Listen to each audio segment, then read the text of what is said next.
हाय दोस्तों, नमस्ते, प्रणाम। मैं रीना भार्गव, मेरे यूट्यूब चैनल में आप सभी का स्वागत है।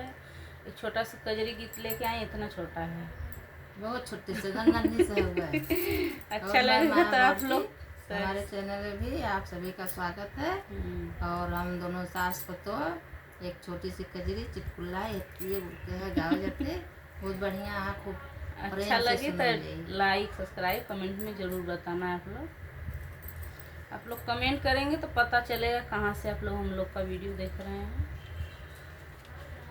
कि हमारे नैहर के हो चुनरिया, हमारे नैहर के हो चुनरिया, ननदी लेनी चोराई ना।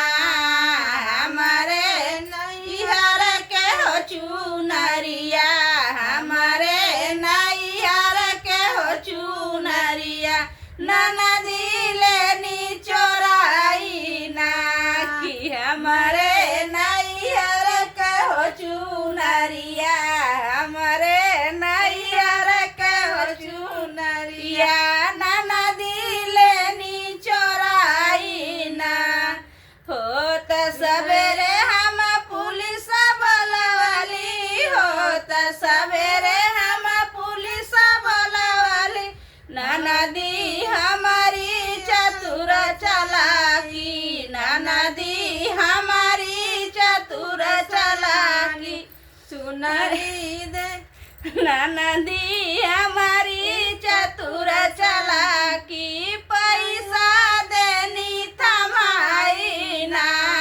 ननदी हमारी चतुर चालाकी, ननदी हमारी चतुर चालाकी, पैसा देनी थमाई ना। हमारे नैहर के हो चुनरिया, हमारे नैहर के हो चुनरिया, ननदी लेनी चोराई ना। हमारे नैहर के हो चुनरिया, हमारे नैहर के हो चुनरिया, ननदी लेनी चोराई ना। होत दोपहर में पंच बटोरली,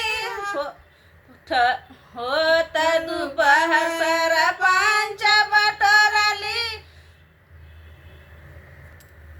कि ननदी हमारी चतुर चालाकी, ननदी हमारी चतुर चालाकी, रोई रोई लागे बताए ना। ननदी हमारी चतुर चालाकी, ननदी हमारी चतुर चालाकी, रोई रोई लागे बताए ना।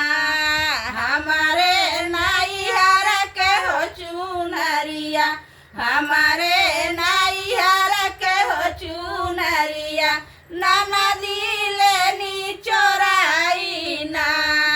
हमारे नैहर के हो चुनरिया, हमारे नैहर के हो चुनरिया, ननदी लेनी चोराई ना। होत साज हम पिया के बतावली, होत साज हम पिया के बतावली, ननदी हमारी चतुर चालाकी, ननदी हमारी चतुर चालाकी, चुनरी लेनी चोराई ना। ननदी हमारी चतुर चालाकी, ननदी हमारी चतुर चालाकी, चुनरी लेनी चोराई ना। चोराई ले गई ससुरे। हमारे नैहर के हो चुनरिया, हमारे नैहर के हो चुनरिया, ननदी लेनी चोराई ना।